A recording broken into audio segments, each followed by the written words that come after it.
All right, don't move. What's in the bag? Why are you asking? Open the bag. Now. No, ma'am. Don't fool me. I watched the handoff. That was a drug deal. Open it. I'm not consenting to a search. If you have probable cause, say your facts. You don't get to tell me what to do. Racial profiling met constitutional limits in a city park when a patrol officer decided a bag handoff had to be a drug deal, then tried to force a search without a warrant, without consent, and without facts she could clearly explain. Officer Dana Kessler spotted the exchange from the walkway near the parking edge of the park. Two men met near a bench, spoke briefly, and one handed the other a small bag. The movement was quick, but not frantic. They didn't run, hide, or act like they were trying to disappear. They simply separated by a few steps and stayed in the same area. Kessler treated it like she'd just witnessed a crime. She approached with purpose, closed distance, and started directing the interaction instead of asking neutral questions. Her first focus was the bag. She wanted it opened. She wanted to look inside. She spoke like it was a normal procedure and like refusal would not be an option. One of the men, Malik Reed, didn't get loud and didn't get sarcastic. He kept his voice steady and his body language controlled. He asked if they were being detained and what crime she believed had occurred. When she repeated that she needed to see inside the bag, he made it clear he wasn't giving consent and that a search required a lawful basis. The second man, Evan Hart, held the bag and said very little. He stayed still, watched her hands, and let Malik handle the conversation. He didn't try to walk away quickly. He didn't argue with her. He didn't act nervous. He just didn't comply. Kessler didn't accept that boundary. She doubled down and tried to turn her suspicion into authority. She described what she saw as suspicious, and she treated that word like it replaced probable cause. She kept returning to the same demand, insisting the bag be opened immediately. She also started using the kind of vague safety language officers rely on when they don't have concrete facts. Public park, families nearby, children in the area. Something dangerous could be inside. Malik didn't debate emotions. He didn't try to talk her into liking him. He stayed on the rules. He repeated that a hunch wasn't enough, and he didn't give her extra information that could be twisted into justification. He kept asking the same core question. What specific facts supported a search right now? That's when the pressure tactics started. Kessler's tone sharpened.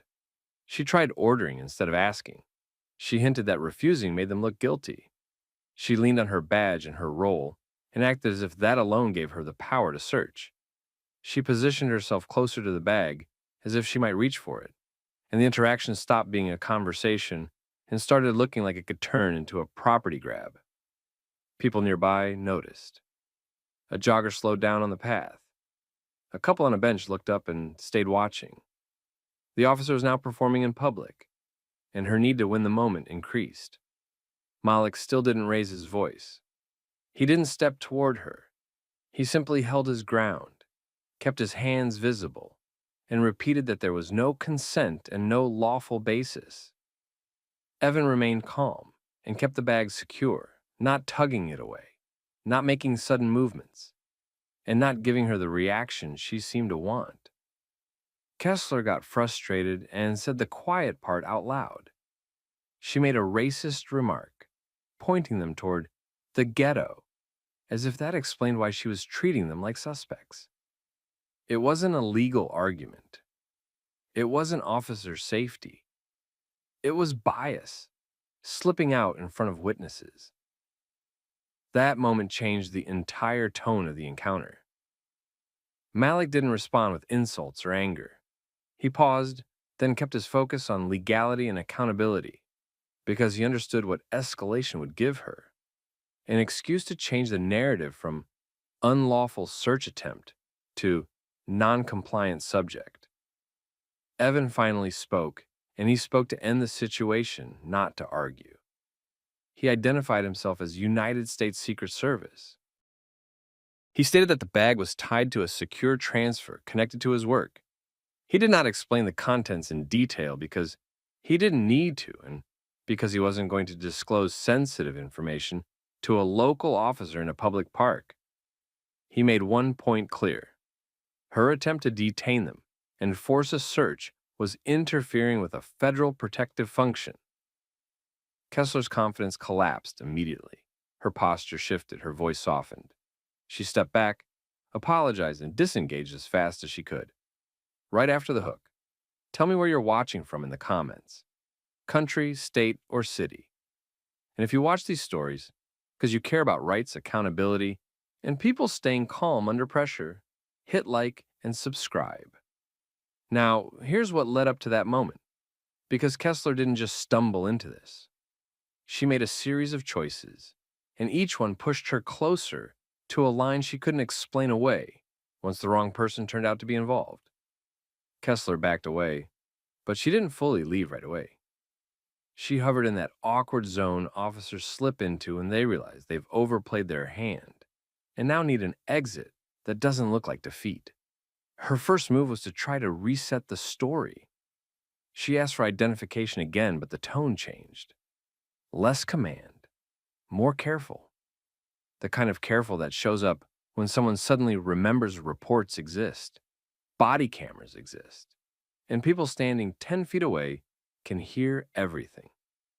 Evan kept it controlled. He didn't argue about her bias.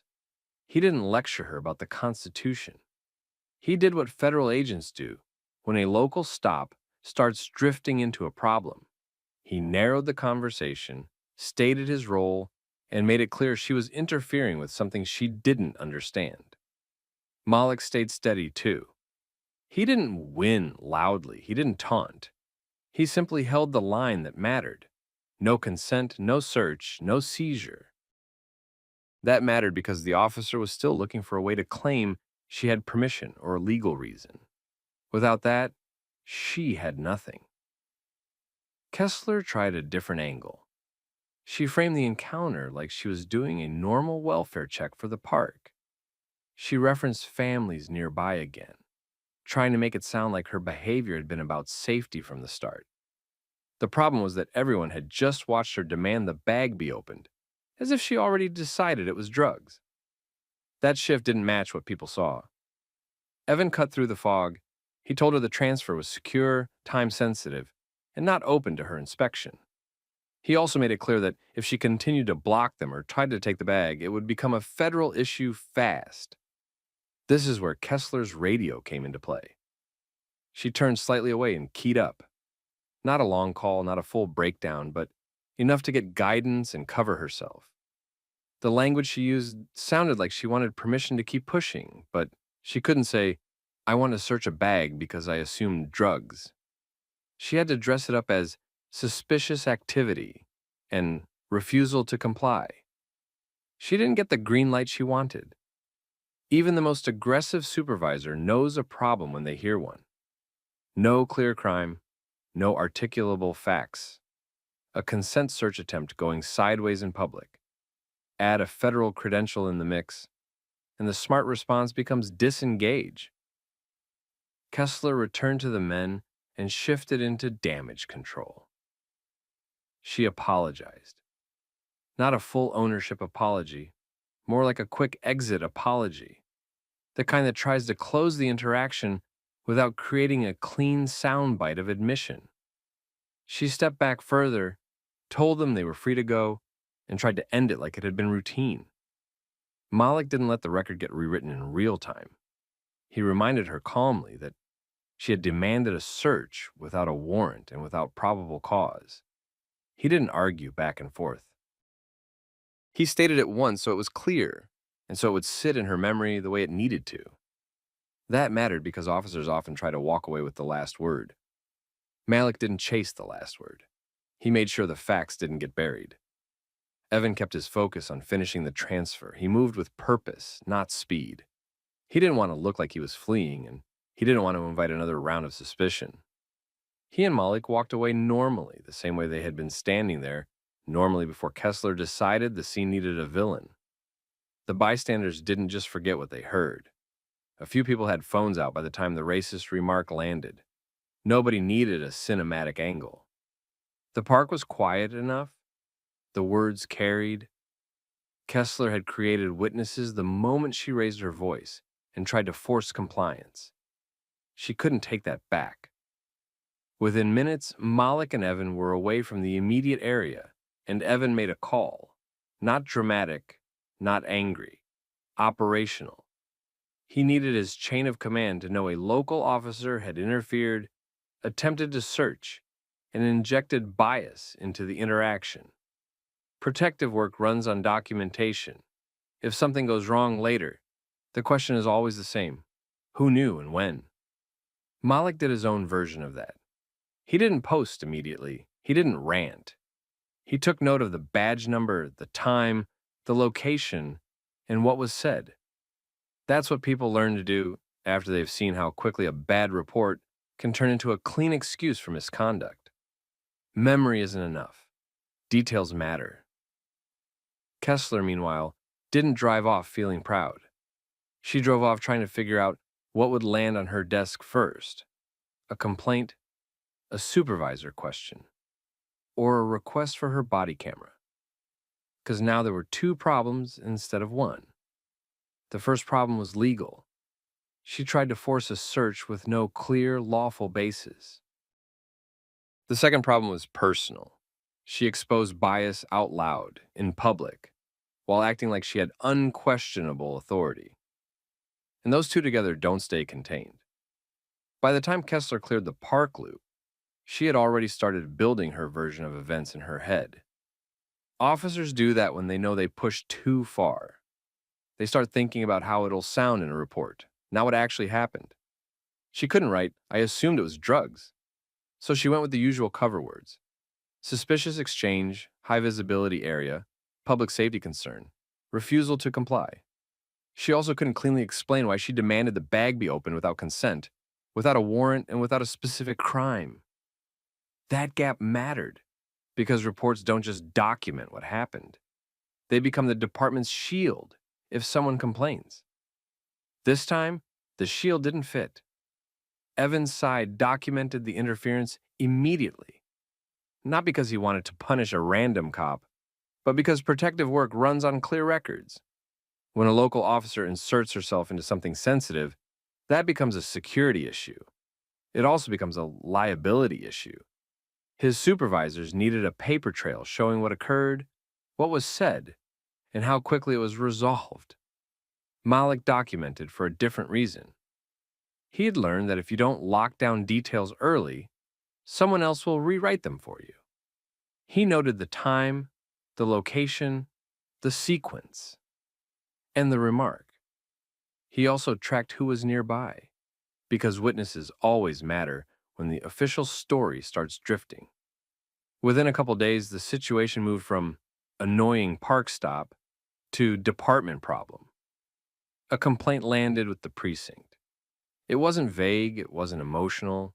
It listed the attempted search, the lack of stated probable cause, the pressure tactics, and the racist comment. That last part turned it from a training issue into a credibility issue. Bias on the record creates questions a department can't ignore because it doesn't stay a private embarrassment. It becomes a pattern risk. Kessler got called in. She didn't walk into that meeting expecting applause. She walked in hoping it would be a quick reminder and a warning. That's how officers often think these things go when there's no arrest and no injury. This wasn't that. Her supervisor asked for her articulation. What crime did she believe was happening? What specific facts supported a detention? What facts supported a search request? What created probable cause? Those questions sound simple until you try to answer them without leaning on vibes. She fell back on what she had. The exchange looked suspicious. That didn't land. Not the way she needed. The review also didn't stay inside her unit because Secret Service changes how people react. Even if Evan never demanded action, the mere fact that a federal protective detail got hassled during a secure transfer force conversation between agencies. The department didn't want a reputation for interfering with federal operations, and they definitely didn't want to argue that a hunch justified it. Then came the body camera review. That part hurt her more than any complaint summary, because video doesn't negotiate. It doesn't accept rewritten context. It shows tone. It shows escalation. It shows whether the officer asked questions or issued orders. It also captures the moment the racist comment hit the air. Once that was confirmed, Kessler lost the benefit of doubt she'd been counting on. The outcome stayed realistic. No movie ending, no instant firing and handcuffs. Departments rarely move like that unless there's something extreme. What she got instead was the kind of discipline that actually happens: a formal reprimand, mandatory bias and constitutional policing retraining, and removal from discretionary park patrol for a period. Her supervisor also put a clear note in her file about unlawful search pressure and inappropriate remarks. That note matters long term. It follows you. A separate directive went out to patrol units after the review. It reminded officers that suspicious isn't probable cause, refusal isn't justification, and consent has to be voluntary. It also warned that derogatory remarks during stops trigger immediate scrutiny. It wasn't framed as because of Kessler, but everyone knew why it existed. Malik didn't get a payday. He didn't get a dramatic apology tour. What he got was something people rarely get in these moments: confirmation on paper that he was right to hold the line. He also got clarity. He saw how fast an officer could go from, "I'm checking on something," to "open the bag now," and how quickly a biased assumption could become an attempted search. That reinforced a lesson he already lived by. Staying calm isn't weakness, it's control. You don't give an officer extra material to work with. You don't let them turn your reaction into their justification. Evans' takeaway was different, but just as blunt. He understood local cops have a hard job. He also understood that some officers treat public spaces like personal jurisdictions, where compliance is the goal and law is optional. That's why he escalated through his chain, and why his unit had the incident logged. Not for revenge, for oversight and prevention. Weeks later, Malik attended a community legal workshop and spoke briefly about the encounter. No grandstanding, no anti-cop speech, just practical points. Ask if you're detained. Don't consent to searches you don't want. Keep your hands visible. Don't argue in circles. And document everything. People in the room nodded because they recognized the pattern. Some shared their own stories afterward. Kessler kept working, but the encounter changed how people saw her inside the department.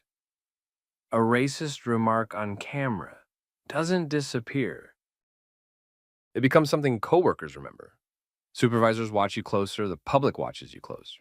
The next time she tried to lean on "trust me," she wouldn't get it automatically. That's the real consequence. Not a headline, not a viral victory.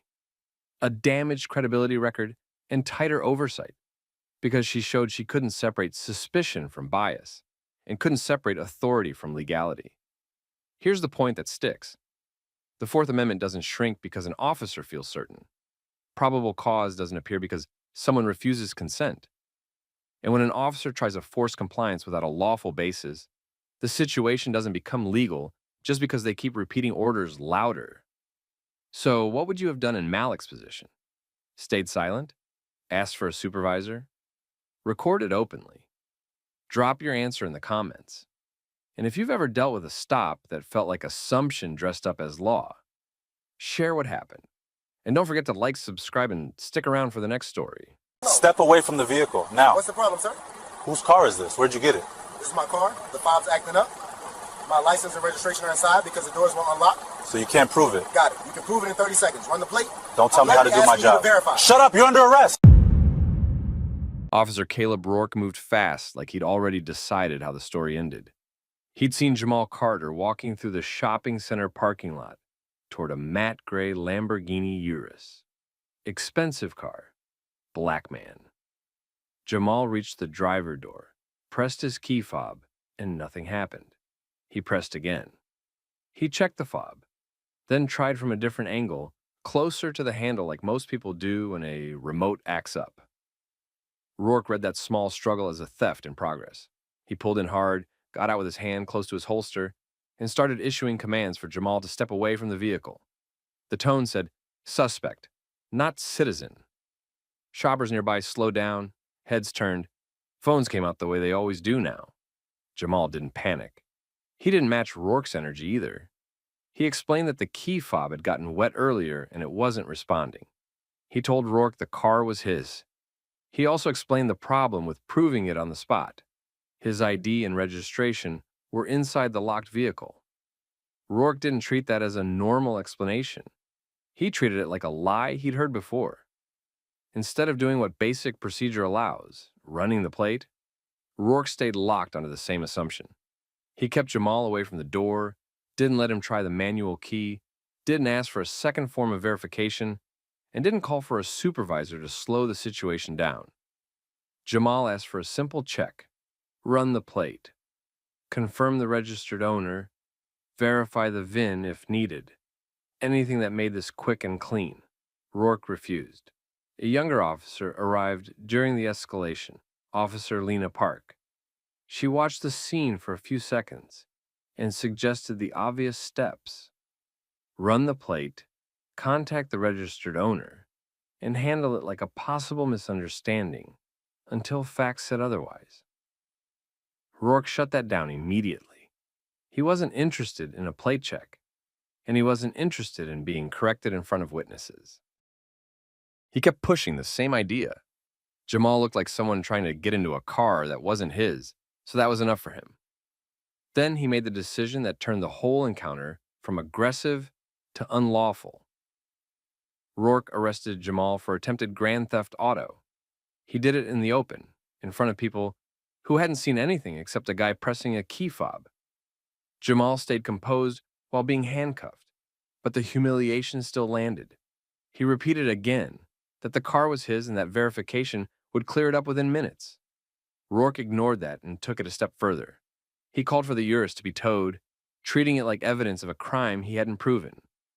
The tow request went through, and the vehicle got loaded up while Jamal sat in the back of a patrol car, still trying to get someone, anyone, to do the most basic verification.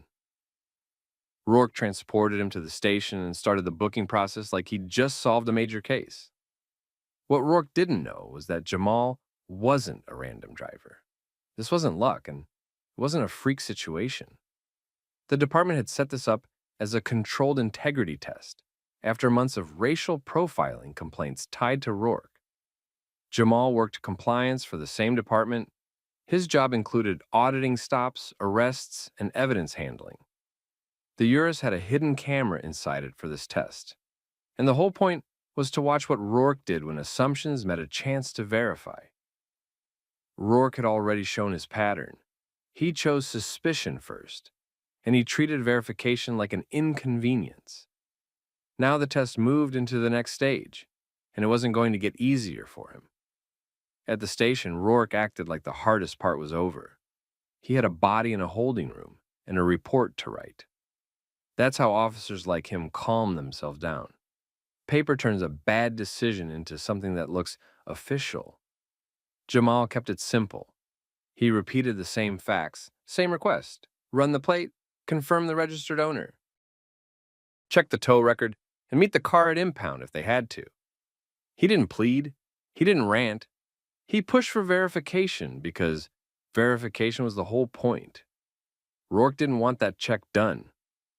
He booked Jamal an attempted grand theft auto anyway, and framed the evidence as behavior, pressing a fob, standing at a driver door. Unable to produce proof, he wrote it like Jamal's locked documents were some kind of trick instead of a normal reality when your keys stop working. Officer Lena Park showed up again while the paperwork started. She didn't have Rourke's rank, but she had enough sense to see where this was headed. She suggested again that they verify ownership before the case went any further. Plate and registration were fast. Dispatch could handle it.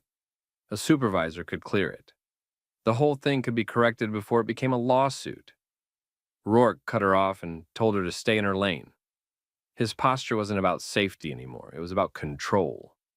He'd already committed to the narrative in public. Now he needed the station to follow it. Jamal asked to speak to a supervisor. He asked for his property to be verified. He asked for a phone call connected to the registered owner because the registered owner was him. Everything he requested was normal, and nothing he requested required anyone to trust him. It only required someone to check. Rourke delayed, deflected, and kept working the case like checking would contaminate it. He told himself he'd do it later, after the report, after the tow, after the shift. That's a classic move when an officer senses he's wrong, but doesn't want to admit it while the moment is still hot. Hours passed. Jamal sat through the holding process while Rourke built a file around the same thin premise. The longer it went, the harder it would be for Rourke to back out without looking reckless. Tow records hit the system. The Urus landed at impound. That should have been the clean exit ramp for Rourke. Go there, open the vehicle properly, recover ID and registration, confirm ownership, document the misunderstanding, and release Jamal. Rourke chose a different path. He drove to the impound lot alone. That part mattered. If this was truly an honest investigation, he'd bring another officer or he'd coordinate with evidence staff. Instead, he went like someone who wanted privacy and speed. He checked in, presented himself as the arresting officer, and got access to the vehicle using department tools and impound cooperation. Once he got into the Urus, the proof sat exactly where Jamal said it would. Wallet, registration, clean, boring ownership documents that erased the entire basis for the arrest. Rourke stood there with a choice. He could take the documents back to the station, correct the arrest, and write it up as a misread situation. Embarrassing, sure, but fixable. A clean correction would have looked like accountability.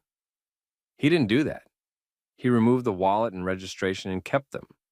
He didn't log them. He didn't photograph them as part of his investigation. He didn't notify anyone that he'd confirmed ownership. He treated the proof like a problem that needed to disappear. Then he left the vehicle and returned to the station with the story already prepared. He claimed he found nothing that verified ownership. And that's where the case stopped being about bias and started being about intent. Back at the station, Jamal asked again whether anyone had checked the vehicle. Rourke told him it hadn't been verified. He kept the booking moving. He kept the report moving. He kept the charge alive. Jamal didn't argue with him. He didn't need to. He watched how far Rourke was willing to go to protect a wrong assumption. Because this wasn't just an arrest scenario. It was an integrity test. The Urus had a hidden camera positioned for exactly the stage, aimed to capture what happened if someone got inside and handled documents. That camera recorded Rourke's hands, the wallet, the registration, and the decision to remove them. The system also logged his access at impound. So now there were three things Rory Kite couldn't talk his way out of: the tow record, the access record, and the video. Jamal stayed in holding that night longer than he should have because Rourke wouldn't admit what he'd seen. The department's leadership stayed quiet on purpose because they needed the full picture. They needed to know whether Rourke would correct himself when facts showed up, or whether he'd manipulate the process to keep his original claim alive. Rourke had just given them the answer. Rourke came in the next day, believing he'd contained the damage. He'd already done the two things officers like him rely on when they know a stop went bad. He'd put Jamal in cuffs fast, and he'd locked his version of events into a report. Once that's done, the system tends to roll forward on momentum. People assume the arrest happened for a reason. Supervisors skim for obvious problems. Prosecutors trust that the officer didn't invent the facts. Rourke counted on all of that. He didn't realize the department had been watching him for months. The captain had a folder of complaints tied to Rourke. Not one dramatic incident, a pattern. Stops that started with vague suspicion. Searches that didn't match the facts. Charges that fell apart when anyone looked closely. People complaining they were treated like criminals first and humans second. Each time, it got softened into miscommunication or officer discretion. No one wanted to be the supervisor who called out a veteran and triggered union drama.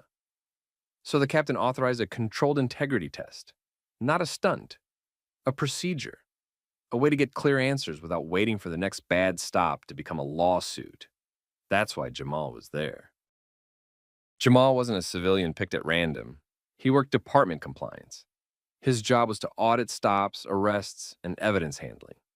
He didn't just read reports. He checked whether the behavior matched the policies the department claimed to enforce. The URIS was registered to him. The camera inside wasn't hidden for entertainment. It was there to document what mattered, the moment an officer had the chance to verify ownership, and whether that officer chose truth or chose control. Rourke had already failed the first part in the parking lot. He saw Jamal struggling with a key fob and treated it like proof of theft. He didn't verify. He escalated. He arrested. He ordered the tow. Then he stayed stubborn at the station when a younger officer suggested the basic steps that would have fixed it quickly. That still could have been written off as a bad call. Then came impound. Rourke went there alone. He didn't coordinate with evidence staff. He didn't ask for a witness officer. He didn't treat it like a neutral verification process. He treated it like a private errand, something he could handle without anyone looking too closely. He accessed the vehicle using departmental authority. He got inside. He found the wallet and registration Jamal said were there. Clean proof. No ambiguity. Ownership tied to Jamal. Matching the plate, matching the vehicle. At that point, a reasonable officer would have done the boring fix. Document the verification, notify the supervisor, amend the report, release the detainee, and write up the reason for the initial suspicion without pretending it was stronger than it was. Rourke chose the opposite. He removed the wallet and registration and kept them out of the case record. No logging, no entry in evidence, no photo attached to the report, no call to the station saying ownership was confirmed. He took the proof and then returned as if he'd found nothing. That's the moment the situation stopped being about mistaken suspicion and became about intentional deception. Back at the station, he kept the booking moving. He kept repeating that Jamal couldn't prove the car was his. He kept treating Jamal's calm requests to verify as if they were part of a con. The longer it went, the more he needed everyone else to accept the story because backing out would expose what he'd done at impound. The department didn't intervene right away. That delay was part of the integrity test. They weren't looking for a quick correction. They were measuring decision-making under pressure and under pride. They needed to know what he did when the facts were sitting right in front of him. He chose to bury them. The next morning, the captain called him in. No casual check-in. No, walk me through it in a friendly tone. A direct summons. Rourke walked in expecting criticism. He didn't expect the room. Jamal sat inside already, not in cuffs, not treated as a detainee. Jamal didn't smirk. He didn't act triumphant. He looked like someone doing his job and letting the process speak for itself. The captain had Rourke explain the arrest from the beginning. Rourke stayed confident. He framed the parking lot behavior as criminal. He emphasized Jamal's inability to produce documents right there, twisting the locked car problem into suspicious failure to identify. He talked like decisiveness was the same as correctness. The captain then narrowed it down to the only point that mattered: impound access. Rourke confirmed he accessed the URIS. The captain asked what he recovered. Rourke stuck with the lie. He claimed he found nothing that proved ownership. The captain didn't argue and he didn't lecture. He played the footage. The video showed Rourke entering the vehicle, locating the wallet and registration, removing them, and leaving with them. Clear hands, clear items, clear choice. The camera didn't capture a misunderstanding, it captured a decision. Then the captain explained the part Rourke hadn't seen coming. Jamal worked compliance. This was a controlled test. The camera was placed intentionally. The department ran it because Rourke had a history that couldn't be ignored anymore. Rourke tried to shift into justification. He tried to make it sound like procedure, like he was securing property, like he was protecting the scene. None of that explained why he returned and claimed he found nothing. None of that explained why Jamal stayed in custody while the proof sat in Rourke's possession. The captain ordered him to surrender his badge and weapon immediately. Rourke hesitated, then argued, not shouting but pushing. That tone officers use when they think rank or confidence can bend the room. The captain didn't budge. A supervisor stood by, while Rourke handed everything over. The captain ended his employment right there, with documentation prepared and witnesses present. Termination was only the start. The department notified investigators who weren't tied to Rourke's chain of command. They collected the missing wallet and registration. They preserved the impound footage. They pulled tow records and impound access logs to show he had been there and when. They pulled the body cam from the parking lot to capture the initial approach and escalation. They pulled station footage to show Jamal's repeated requests to verify and Rourke's refusals. They pulled dispatch audio to confirm whether any attempt to run the plate happened when it should have. The timeline aligned cleanly, and it looked worse each time they laid it out. He assumed theft without verification. He refused verification when it was offered. He found proof that he was wrong. He concealed that proof. He reported the opposite. Investigators didn't have to interpret his intent. His actions spelled it out. Rourke was arrested for false imprisonment, evidence tampering, filing a false report, and civil rights violations under color of law. Those weren't technical charges. They matched what he did. He used authority to detain someone without proper basis, then manipulated evidence and records to keep the detention from collapsing. The story went public quickly once the termination and arrest hit official channels. The public didn't need a long explanation. They saw the same simple picture. A black man got arrested near his own car because an officer decided he didn't belong near it, and when that officer found proof, he tried to make the proof disappear. That's why it spread. Once it did, the department couldn't pretend it was one bad day. Review teams pulled Rourke's history. They compared complaints to his reports, his stop data, and the outcomes of cases he initiated. They found more weak stops, more escalation, more situations where verification would have ended it but didn't. The review also highlighted leadership failures. Supervisors who ignored patterns, people who signed off on paperwork they should have challenged, a culture that treated citizen complaints like background noise. Some supervisors caught discipline. Some got removed from roles that required direct oversight. Policy changes followed because the department needed structural fixes, not just a scapegoat. At trial, Rourke tried to lean on the usual defense. He claimed he acted reasonably based on what he perceived in the parking lot. That argument collapsed at the same point every time: impound. A jury can understand a mistake. They don't excuse hiding proof and lying in a report. The concealment wasn't a split-second decision. It was deliberate, it was quiet, and it was documented. The convictions followed. Jamal returned to his normal work after, and the department used the case in training. The lesson wasn't complicated, and it didn't need motivational speeches. Verify first. Slow down when the facts are easy to check. Don't turn a hunch into cuffs. If you're wrong, correct it immediately. The moment an officer starts protecting ego instead of truth, the job is already gone. Cameras, logs, and oversight don't care about someone's confidence. They care about what happened. Now, be honest.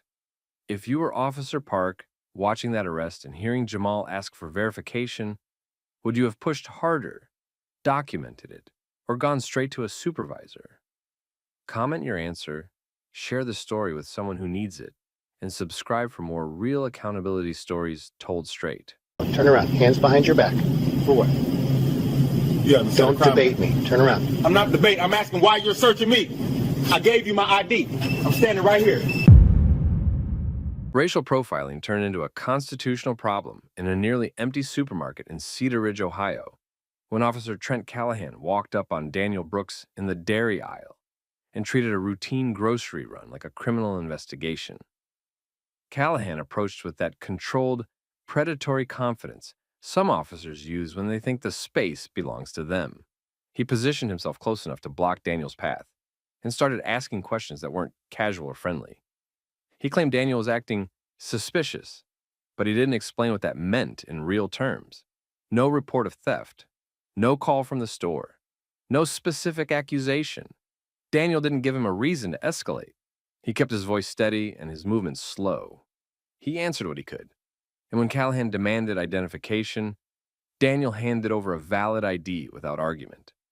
That should have been the end of it, especially after Callahan checked the information and found nothing that justified keeping Daniel there.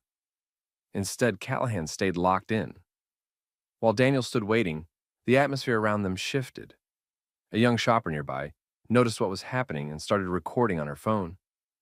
Another customer slowed down at the end of the aisle, watching closely.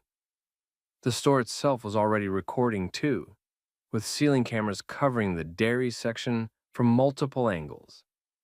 Callahan either didn't notice or didn't care. He kept building pressure, trying to turn Daniel's calm into a problem.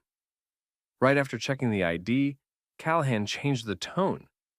He started describing Daniel's basic questions as defiance, as if asking why he was being stopped was the same thing as refusing orders. Then he gave a new command. Daniel needed to turn around and submit to a search.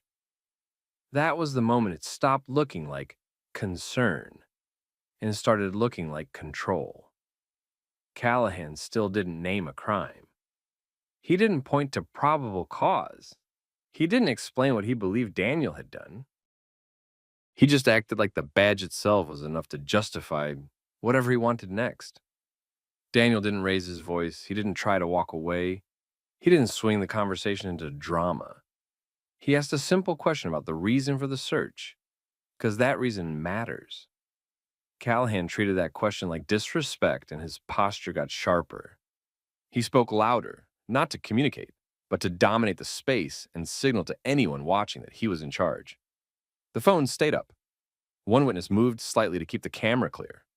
Another customer started speaking up, challenging the situation openly, and calling out that Daniel had been cooperating the entire time. Callahan didn't back down. He doubled down. He repeated his vague justification, leaned closer, and ordered Daniel to comply again, this time with less patience and more threat in his voice. Daniel remained steady, but the tension was obvious now, because everyone could see what was coming next. An officer who couldn't justify his actions was about to force the situation anyway. And in that dairy aisle, under bright lights and multiple cameras, Callahan moved from harassment into physical escalation. Callahan didn't wait for a real legal reason to appear. He acted like his suspicion was enough. He stepped in closer, told Daniel to turn around again, and reached toward him as if the search had already been approved by someone higher than the Constitution. Daniel didn't jerk away or get loud. He stayed in place and kept his hands visible, because he understood the trap. If he flinched, Callahan would call it resistance. If he argued, Callahan would call it a threat. Daniel tried to keep it simple. He kept asking for the reason for the search, because that question matters and it's not aggressive. Callahan treated it like a challenge anyway. His voice rose, not because the store got dangerous, but because he wanted witnesses to hear orders and assume Daniel caused whatever happened next. The search started with grabbing. Callahan put hands on Daniel's arm and shoulder and turned him with unnecessary force, hard enough that Daniel's shopping items shifted and bumped the shelf. A couple cartons slid forward. Something hit the floor. The sound snapped heads around from the next aisle.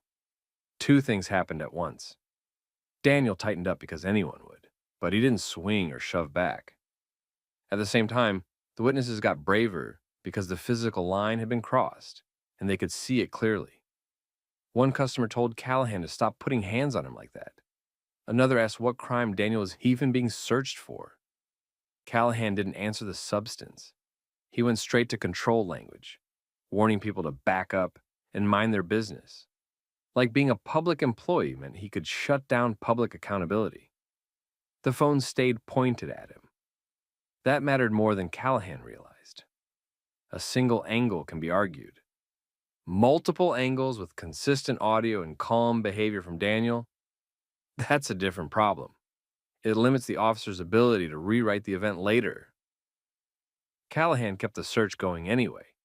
He ran his hands along Daniel's pockets and waistband area in a way that looked less like a quick safety check and more like punishment for not acting scared. Nothing came out of it.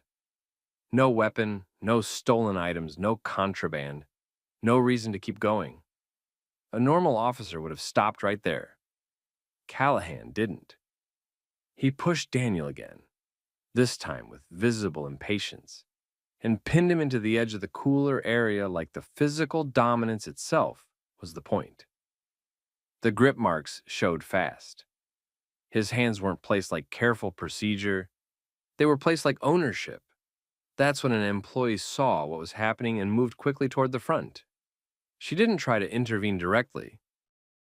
She went to get the manager because she understood something important. The fastest way to break an officer's narrative control is to bring in someone with authority inside the store who can speak clearly on record. Miguel Alvarez, the manager, arrived within minutes. He didn't come in yelling. He came in focused. He took in the scene in one glance.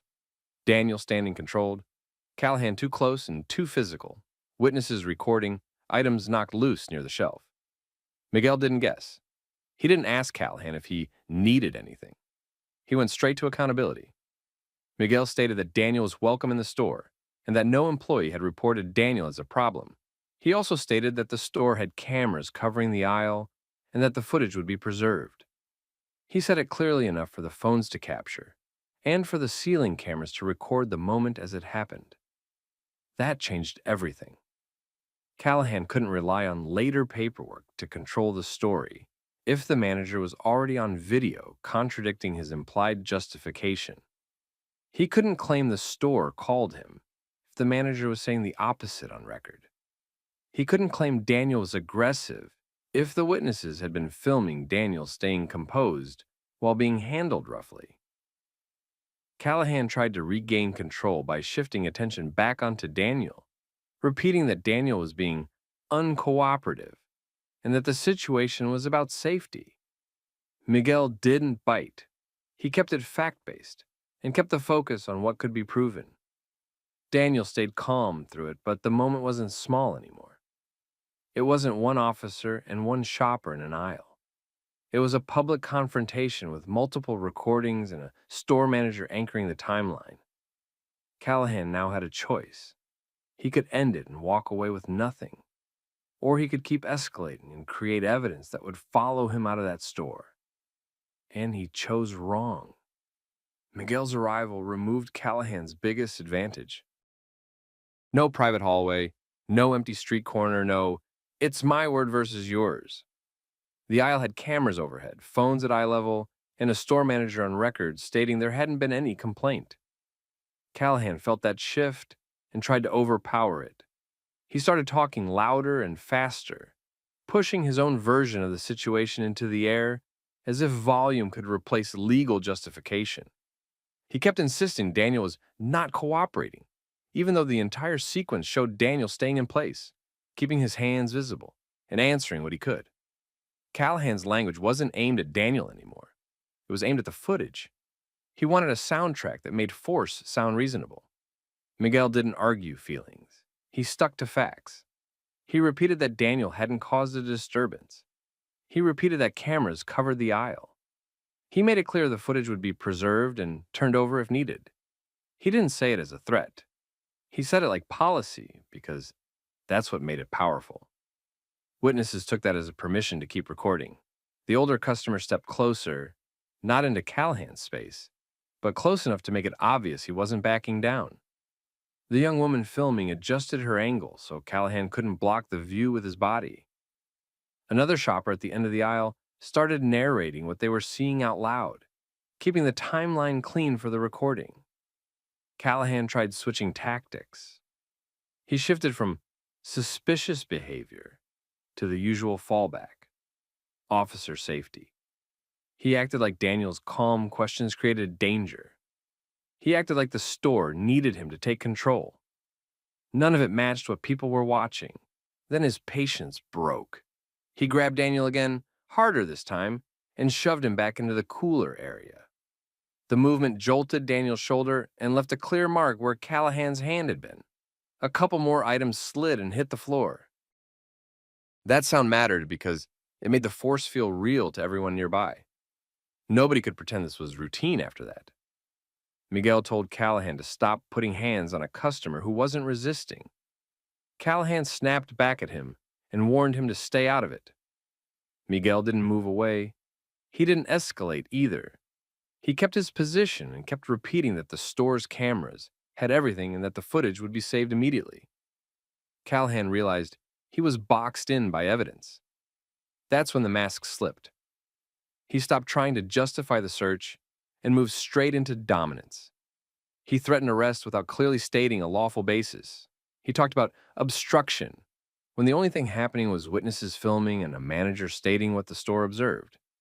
He tried to intimidate people into deleting footage. That part landed badly because it sounded exactly like what it was.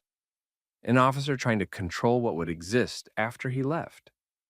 Daniel held steady through all of it. He didn't posture, he didn't plead, he didn't argue in circles. He focused on two things: staying safe and making sure the facts stayed clean. At a certain point, Daniel stopped engaging with Callahan's bait and started speaking in a way that made sense for the cameras and witnesses. He clearly communicated that he had provided ID, that no crime had been named, that the search found nothing, and that the use of force wasn't justified. Calm delivery. Simple sequence. No theatrics. The calm timeline did damage. Callahan couldn't turn Daniel into a threat if Daniel wouldn't act like one. He couldn't build a story about aggression when Daniel's voice stayed controlled and his body language stayed contained. Miguel then took the next step that really sealed it. He instructed an employee to preserve the footage immediately and to flag the relevant camera angles. He said it out loud so it would be captured on the witness recordings too. That wasn't just a managerial move. It was evidence preservation in real time, and Callahan knew it. Now there was no clean exit with the narrative intact. Callahan finally backed off physically, but he still tried to leave the scene with a threat hanging in the air. He told Daniel, in effect, that this wasn't over and that he could still make it a problem if he wanted to. That was the last attempt at control. Daniel didn't take the bait. He didn't trade threats. He didn't insult him. He ended it with a line that stayed focused on boundaries and law, not ego. He made it clear that force without cause doesn't become legal just because an officer insists it is. Callahan walked away angry. Daniel stayed standing, breathing steady with witnesses still filming, and Miguel already moving to lock down the footage. The confrontation ended in the aisle, but the consequences started right there too, because enough people had captured enough angles to make sure nobody could rewrite what happened later. By the time Callahan left the dairy aisle, the story already existed outside of his control. 3 separate phone videos captured the same timeline from different angles.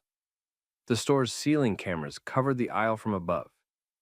Miguel had an employee pull the exact time window and flag the footage so it couldn't accidentally disappear later.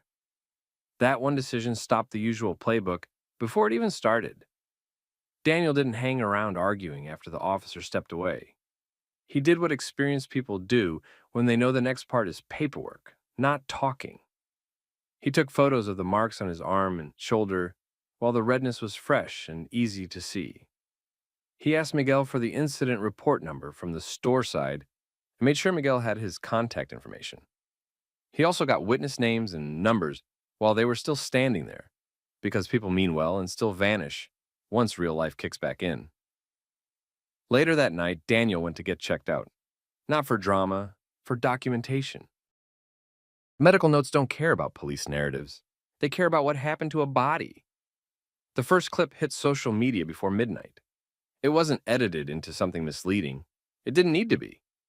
The raw footage showed an officer escalating after receiving valid ID, ordering a search without naming a specific crime, then getting physical when he didn't get instant submission. The audio mattered too. The witnesses weren't screaming. They were asking basic questions any reasonable person would ask. What's the reason? What's the crime? Why are you putting hands on him? The department put out a standard statement within a day. They tried to frame it as a routine contact, where the officer felt concern. That language didn't land because people had already watched the interaction. Routine doesn't look like shoving a calm shopper in a grocery aisle while a manager says there was no complaint. Public pressure forced the issue out into the open. The chief couldn't bury it with a quiet counseling session or a paid suspension that ended with everyone pretending nothing happened. Callahan got placed on administrative leave almost immediately. Then Daniel hired Aisha Grant. Aisha didn't build the case around feelings. She built it around structure, timeline, policies, department procedures, use of force standards, search and seizure rules.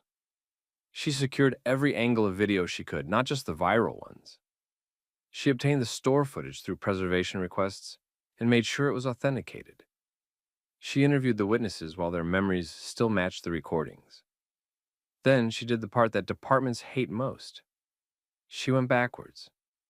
She pulled Callahan's history, complaints, prior allegations, internal notes, patterns in how he described black men as suspicious, patterns in how his reports used vague language right before force happened, patterns in how supervisors minimized it.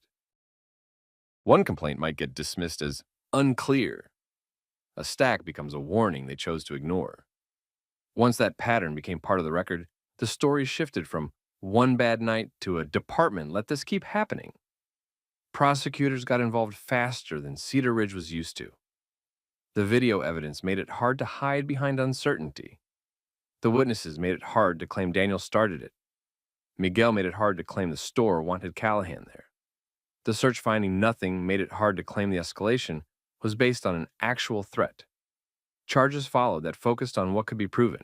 Assault tied to the unnecessary physical handling, abuse of authority tied to the unlawful search and detention, and civil rights violations tied to the lack of legal justification and the way Callahan tried to punish compliance that didn't feel submissive enough.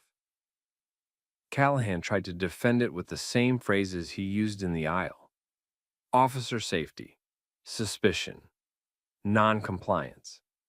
The courtroom didn't run on vibes. The recordings didn't support him. The timeline didn't support him. His own decisions didn't support him. The criminal case ended in a conviction and a prison sentence. The civil case hit next, and that's where the department's bigger exposure showed. Aisha argued not only that Callahan violated Daniel's rights, but that the department had warning signs and failed to act. Supervisors had the ability to intervene earlier and didn't. Training and oversight were treated like paperwork instead of protection. That negligence mattered. The settlement was large enough to make Cedar Ridge change its posture, not just its press releases. The department agreed to reforms that had real mechanics behind them: improved training on constitutional stops and searches, stronger reporting requirements, outside oversight on complaint investigations, and an early warning system to flag repeat complaint officers before they stack up years of damage. Then the final detail came out, and it landed with extra weight. Daniel Brooks wasn't just a shopper. He was a U.S. Marshal, a federal law enforcement professional, high-risk assignments, real training, real experience. He knew what lawful stops looked like. He also knew exactly what happened to him in that aisle wasn't lawful, and he handled it with the discipline to keep the evidence clean. That reveal didn't make the incident more serious because Daniel wore a badge in another part of his life. It made it more serious because it proved the point people already knew. If profiling can happen to a trained law enforcement officer buying groceries, it can happen to anyone. Bias doesn't pause for credentials. Cedar Ridge tried to move on after the reforms, but the story stuck because it had a simple lesson that people recognized immediately. Abuse of power survives when nobody can prove it. It falls apart when recordings, witnesses, and preserved footage lock the truth in place. Now, I want to hear from you. If you were in that aisle, would you have filmed, spoken up, or stayed quiet? Drop your answer in the comments and share this story with someone who thinks accountability never happens. And if you want more real, grounded stories where power gets challenged and the truth holds up, like and subscribe. Hey, stop. Come over here. Step off the porch and talk to me. What's the reason? What happened? I asked you to come here. Don't make this a thing. I'm talking to you. I'm not stepping out unless you tell me what We you're got a investigating. complaint. You don't look like you belong right here. This is my home. What crime are you alleging? If I'm not detained, I'm ending the Step outside conversation. now. Racial profiling turned into a constitutional violation when patrol officer Kyle Mercer saw Andre Wallace, a black man doing yard work in an upscale neighborhood, decided he didn't look like he belonged, and approached his home as if Andre's presence needed permission. Mercer didn't come to ask questions or verify a call for service. He came to take control. He ordered Andre to step outside without explaining a lawful reason, and when Andre didn't comply, Mercer escalated the encounter into a forced threshold entry that the Ring camera captured with clear audio. What Mercer expected to be a quick intimidation check became an evidence-backed civil rights incident the moment he treated the front door like it wasn't protected by the Constitution. Before we jump in, tell me where you're watching from, state, city, or country. And if you like stories where people stay calm, hold their rights, and watch accountability catch up to power, hit like and subscribe, because this one shows exactly why cameras and composure change outcomes. Andre Wallace had moved into the neighborhood for the same reasons most families did: quiet streets, decent schools nearby, and a place that felt stable. He and his wife Tasha maintained their home. They knew the routine. People walked dogs. Landscaping crews rolled through. Homeowners waved from driveways. The neighborhood looked polished, but the social rules weren't always as clean as the lawns. On that afternoon, Andre was in his front yard handling basic yard work. Nothing out of the ordinary. No one was arguing. No one was running. The only shift in the environment came from a patrol car slowing down as it passed. Officer Kyle Mercer drove by once and stared longer than he needed to. He kept going, then circled back. That second pass wasn't subtle. He moved like he was confirming a suspicion he had already formed instead of observing a situation that required police involvement.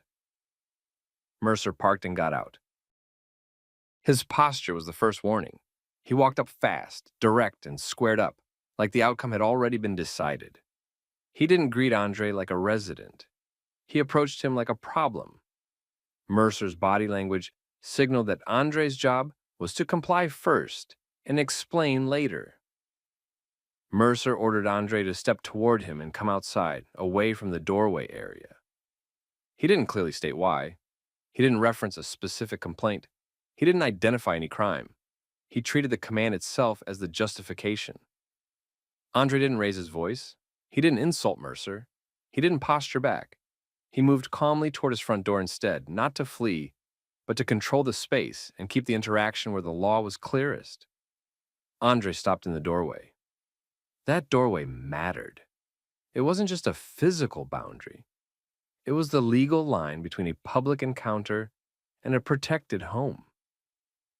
Andre understood that, and his response showed it. He refused to step outside simply because Mercer wanted him to. He asked what the reason was, whether he was being detained, and what legal basis Mercer had for ordering him out. Andre also referenced the Fourth Amendment in plain terms.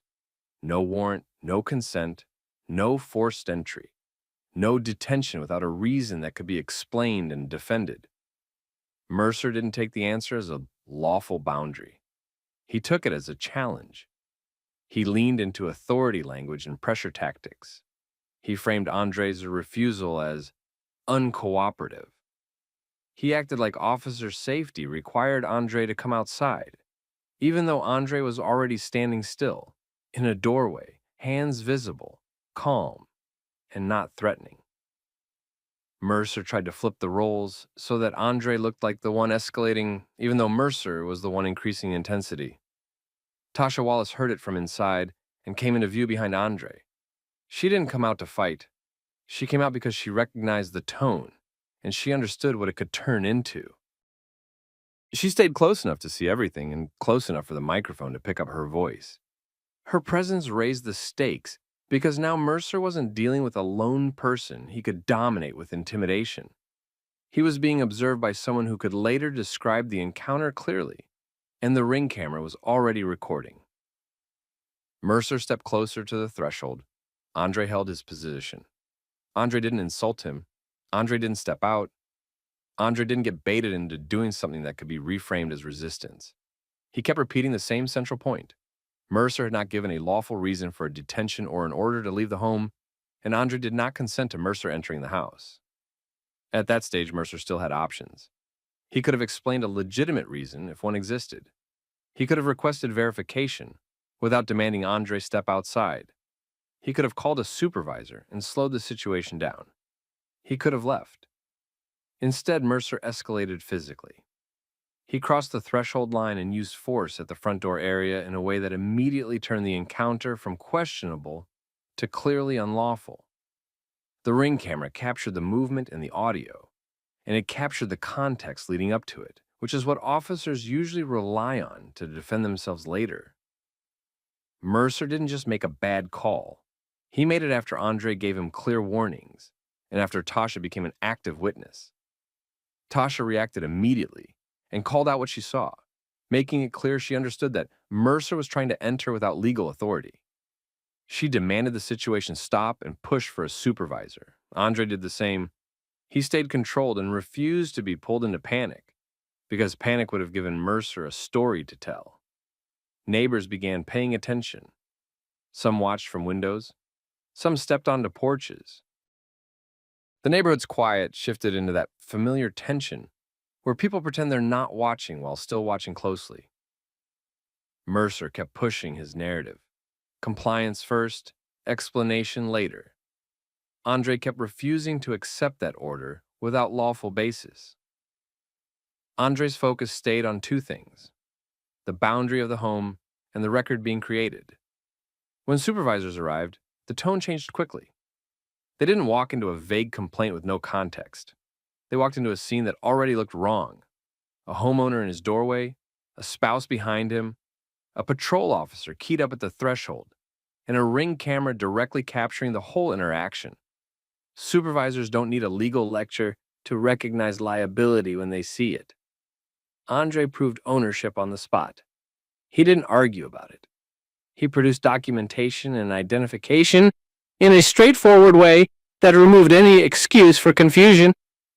Then Andre disclosed the second fact that reshaped the entire response. Andre Wallace wasn't only the homeowner. He was a senior internal affairs supervisor with the county sheriff's office. That didn't make his rights more valid, but it changed how fast everyone understood the seriousness. Supervisors immediately recognized that Mercer had escalated on the wrong person, in the wrong place, with the wrong legal footing, and in front of a camera that would not bend to anyone's report writing. Mercer's posture shifted once he realized who Andre was. His confidence had been built on the assumption that Andre would fold, and when that assumption collapsed, Mercer had nothing solid to replace it with. Supervisors separated the parties and shut down the confrontation. Andre stayed in control of his home. Tasha stayed close. Mercer got pulled back. The interaction ended, but the consequences didn't. Andre and Tasha preserved the footage right away. They treated it like evidence, because that's what it was. The recording didn't rely on anyone's memory. It showed what happened in order, with clear audio, including Mercer's approach, his commands, Andre's refusal, and the moment Mercer crossed the threshold. By the time the department began trying to manage the situation internally, the key facts were already locked into video. The case wasn't going to hinge on who sounded more believable. It was going to hinge on what the camera captured. The department tried to keep it contained at first. That's what they always try to do when an officer creates a problem that doesn't come with an easy explanation. They logged the incident, collected initial statements, and put Mercer on a short leash while supervisors figured out what they were looking at. Andre didn't wait around for good intentions to turn into real action. He handled it like an investigator. He documented the timeline, saved the ring footage in multiple places, and made sure it couldn't accidentally disappear. He also wrote his complaint in a way that didn't invite word games. Dates, times, what Mercer ordered, what Mercer failed to articulate, when Mercer crossed the threshold, what force looked like at the doorway, what Tasha witnessed, what the camera captured. Tasha backed him up on the human side of it. She wasn't focused on policy language. She was focused on the basic truth. A police officer came to their home because Andre didn't look like he belonged. And when Andre didn't obey a baseless order, the officer tried to physically push the situation into a detention and entry. Tasha made sure the department understood they weren't dealing with a misunderstanding. They were dealing with a pattern of thinking. Internal Affairs opened a case quickly, and it didn't stay at the surface level. Investigators pulled dispatch logs to see if Mercer had a real call for service, a bolo, or any legitimate reason to initiate contact. They pulled Mercer's body camera footage. They interviewed the supervisors who arrived. They also started checking Mercer's prior contacts in that area because departments know one thing. If an officer behaves like that on a ring camera, it's rarely the first time he's tried it. Mercer's report became a problem almost immediately. When officers write reports after a confrontation, they often rely on vague phrases to justify escalation. Suspicious behavior, refused commands, officer safety, aggressive demeanor. Those phrases can work when there's no video, because the public only sees the official narrative. Video changes that balance. The ring clip and the body cam made it harder for Mercer to hide behind broad wording, especially because Andre stayed calm and the threshold entry was visible. The department placed Mercer on administrative leave while the investigation moved. That move wasn't a moral stance. It was risk management. They needed time and they needed distance. Then the footage got out. It didn't spread because of a rumor. It spread because people could watch the entire sequence and hear it clearly. People saw an officer approach with a built-in assumption, issue commands without explaining legal grounds, escalate when challenged, and treat a private doorway like a space he could dominate. The clip also showed something else that always hits the public hard. Andre didn't do anything that justified the energy coming at him. He didn't run, he didn't threaten, he didn't mouth off. He stood in his doorway and asked for lawful reasons. Once it hit social media, the neighborhood context made it worse for the department. Upscale street, well-kept home, yard work, daylight. Everything that usually gets used to excuse police suspicion wasn't there. The only trigger was Andre himself. People reacted fast and loud. Comments weren't focused on technical legal terms. They focused on the obvious. Mercer approached Andre like he was trespassing in his own life. Then he tried to force compliance at the doorway. That's why the outrage stuck. It didn't require legal training to recognize it. Local activists started sharing the clip with context and timestamps. Community groups tagged city officials. Residents asked for Mercer's name and badge number. Some neighbors who had watched from a distance posted their own recordings from inside homes, adding angles that reinforced what the Ring camera already showed. People started asking how many other times Mercer had done something similar without a camera directly in front of him. The department released a public statement. It was the standard language. They were aware of the incident. They were reviewing. They took concerns seriously. They couldn't comment on an active investigation. It didn't calm anything down. If anything, it made people more impatient because the video didn't look complicated. Andre and Tasha didn't chase internet attention. They let the facts speak while their legal team moved. A civil rights attorney filed in federal court. The claims were direct and built around the video evidence, attempted unlawful detention without reasonable suspicion, unlawful entry at the home's threshold, use of force without legal justification, and retaliation for refusing a baseless command. The lawsuit also targeted the department's failures through supervision and training, because the goal wasn't only to punish one officer. It was to force the agency to answer for how a patrol officer felt comfortable doing that in the first place. Once the lawsuit became public, the department's internal process started moving faster. Command staff didn't want depositions that forced supervisors to explain why Mercer thought step outside was a lawful order without any stated reason. They didn't want a federal judge watching video of a threshold entry and asking why this officer wasn't immediately stopped.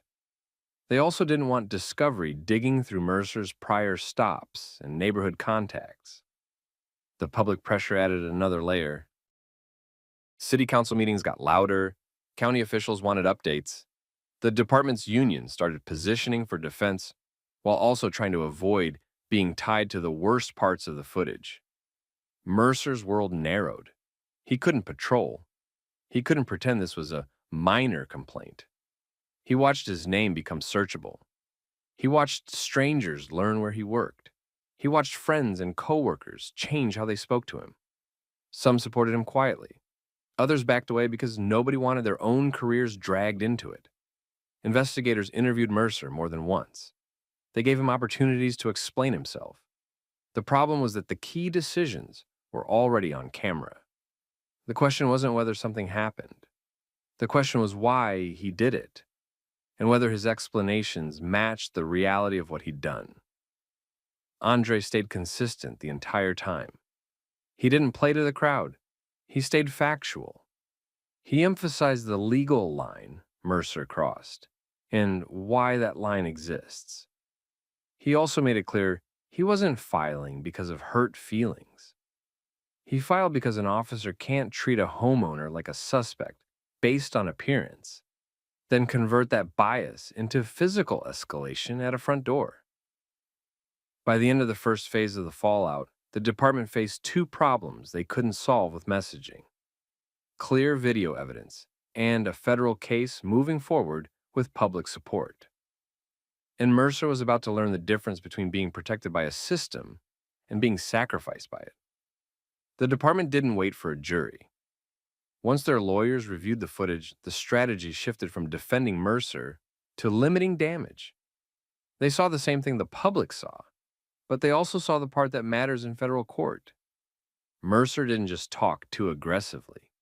He escalated without articulating a lawful basis. And the moment he crossed that threshold, he stepped into a category of misconduct that's hard to explain away. Negotiations moved fast. Andre's legal team didn't rely on emotion. They relied on sequence and standards.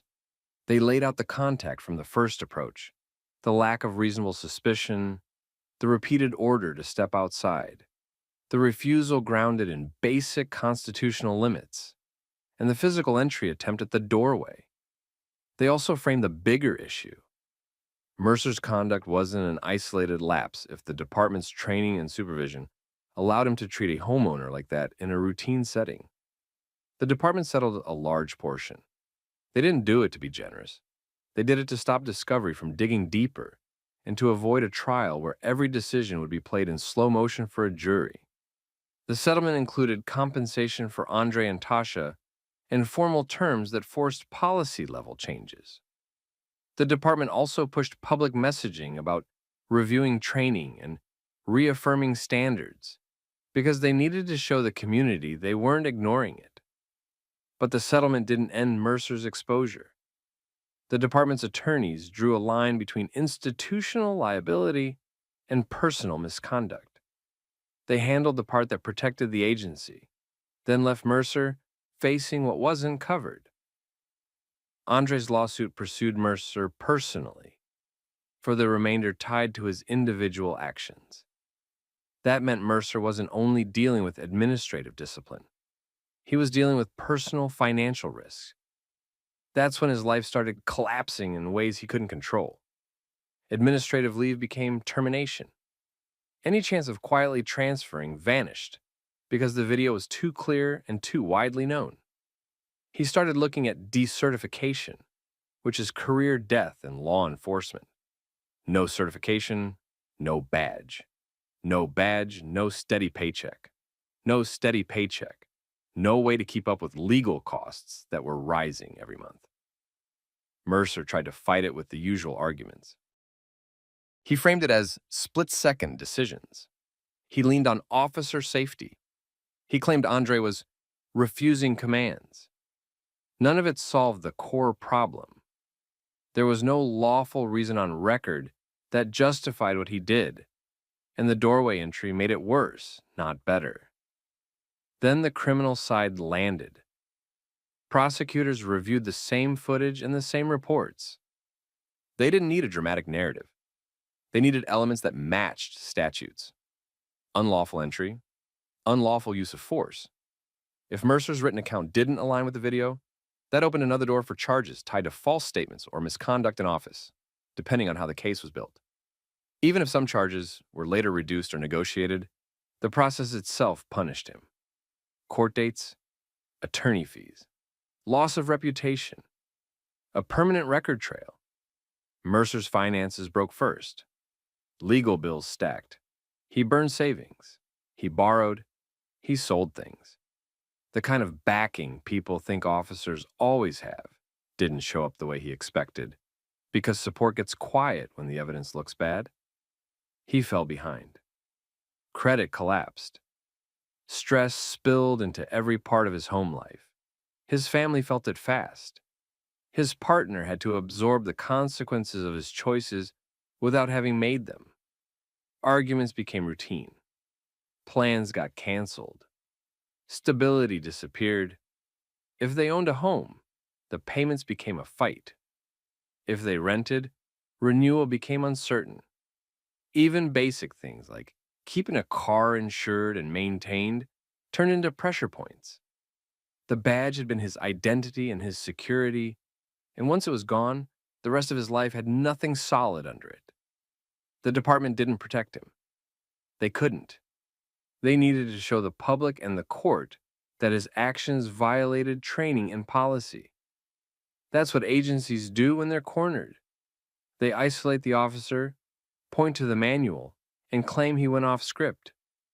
Mercer became the example that used to keep the institution standing. Meanwhile, Andre and Tasha didn't leave their neighborhood. They kept their routines. They stayed visible. They didn't shrink to make other people comfortable. They also didn't turn into internet celebrities chasing attention. They moved like people who knew the truth was already documented, and the system now had to respond to it. The reforms came in layers. Supervisors implemented stricter rules around knock-and-talk contacts. Officers had to articulate lawful reasons early, on camera, not later in a report. Training emphasized threshold limits and entry standards. Supervisors got clearer authority to intervene when an officer escalated without justification.